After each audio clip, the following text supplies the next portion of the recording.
Welcome to the channel. So Mississippi pot roast has been done everywhere. I feel like everyone makes it or has a recipe for it. However, I do feel there's a couple things that I do that for me make it better and make it stand out a little bit more because it is everywhere. So today on the channel, we are gonna make a gluten-free Mississippi pot roast, but I'm gonna show you some tips and tricks that I do that I feel makes it stand out.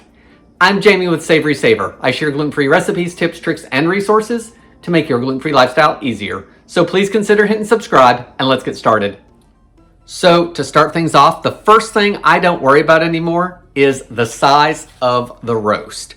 I actually got this one on sale yesterday because it's getting ready to hit the date, but it looked good still. So I'm gonna cook it off today, but it's only 1.5 pounds of meat. So I'm not gonna worry about that. Most recipes say 3 pounds, 4 pounds, 5 pounds, 2.5 pounds. Don't worry about that. It's all gonna cook in the slow cooker anyway. So if you're slow cooking it, don't worry about what size it is. It doesn't matter. So before we get into the other things that I do, let's just talk about ingredients because we are doing this gluten-free. First of all, there aren't many ingredients. I'm using ranch seasoning. I buy it in the big package because it is more economical. So I like to keep this in the house.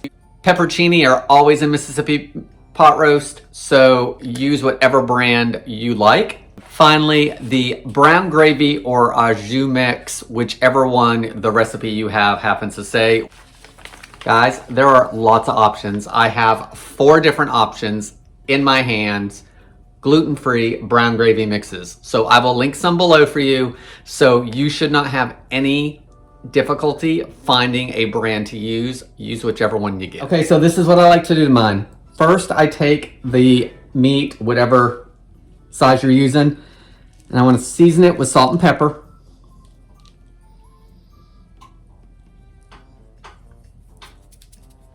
Now, I'm going to move to the stove because I'm going to sear this for about 3 to 5 minutes on each side. Just a dark sear over medium-high heat and whatever kind of oil you like using. That's not necessarily going to lock in the juices, but it's going to give extra flavor to the outside because sometimes, especially slow cooking, the meat can look a little bit gray. So that'll give us some good color and extra flavor. So let's get this seared off. So once you put your roast down in the pan, whichever kind of pan you're using, go ahead and season the second side as well. While this sears, let's go over another thing that I do a little bit differently. The next thing I like to do with the pot roast is I like to melt the butter for the recipe. So I did cut back the butter a little bit today. I usually use a full stick, but it's a smaller piece of meat, so I did use a little bit less butter. I only used 3/4 of a stick. I don't think that's gonna matter, guys. So then to the melted butter, I add whatever brown gravy mix I'm using. Again, gluten-free options will be below in the description, as well as my ranch. And then whisk it all together. This is an extra step, but I just feel that it starts everything dissolving and gives everything a good mix, and I don't have to let the slow cooker do the mixing. I'm not really taking a lot of extra time with this because I can do it while the meat's over in the stove browning. It is a little lumpy, but it's still not going in there as a powder. It's nice and mixed. If your butter is warm enough, it's usually really smooth. All right, so this is all mixed up, and then just get it as smooth as you can.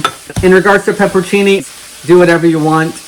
Tara doesn't eat the pepperoncini, but she doesn't think it makes anything spicy. So I add 6 to 8 pepperoncini, typically, depending on the size. And I also add a little bit of juice in there, just a couple tablespoons, just to give the broth a little bit of flavor there. So we'll do that in just a second. All right, so there's that small roast in there. And doesn't that look a lot better than it being gray and just, it gives it extra flavor, a little better color, just makes it a little more presentable, even if it does get shredded up some before going onto a plate. Now I'm gonna pour all of that over the top. And this does congeal up a little bit. Part of it, I think, is the starch in the brown gravy mix.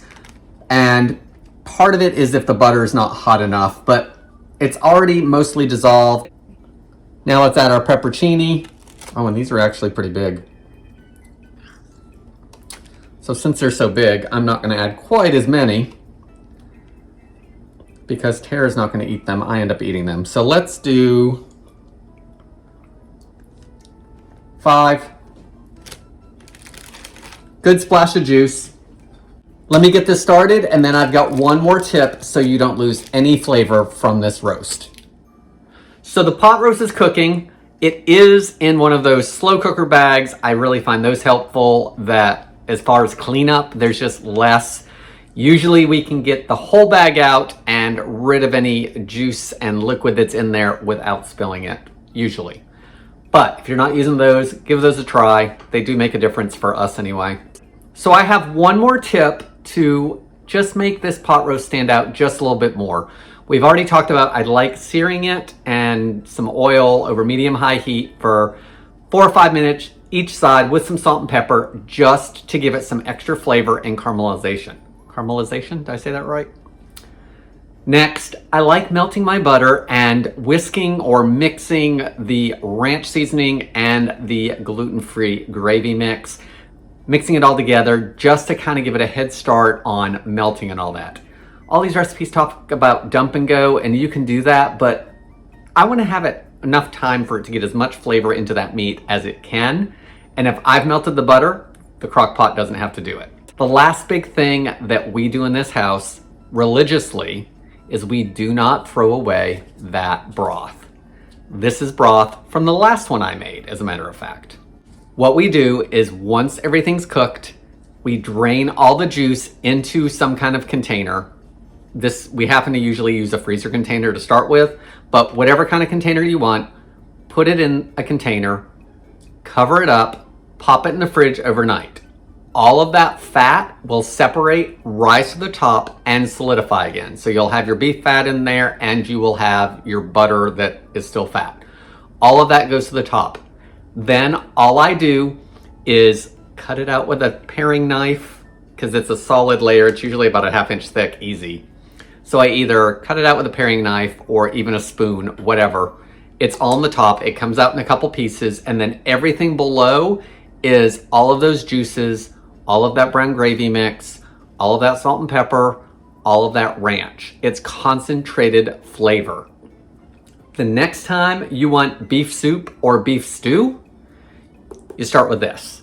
So when you start adding your liquids, you add this that you've thawed out, pop it in there, and then balance anything else out with broth. Low sodium broth is, or high sodium broth, whatever you're using, just watch your salt if you need to. But we use that as a base for soup. That way we're not wasting all of this flavor that we just made in the crock pot. Guys, I'm not going to do a taste test today on this because I feel that Mississippi pot roast is something that, again, lots of people do. The big gluten-free swap out we did is with those gravies, so I will link down below to any I can find for you. And ranch seasoning, we do like buying the big container of it because we use it enough that it makes more sense economically. So I hope you liked the video. I hope I gave you a couple tricks that you didn't know or at least want to try. Leave me your comments below if I did or if I did not, because sometimes you guys like to leave me the did nots as well. I'm okay with that. Guys, I want to thank you so much for watching. That's all I've got for today, and I hope to see you in the next video.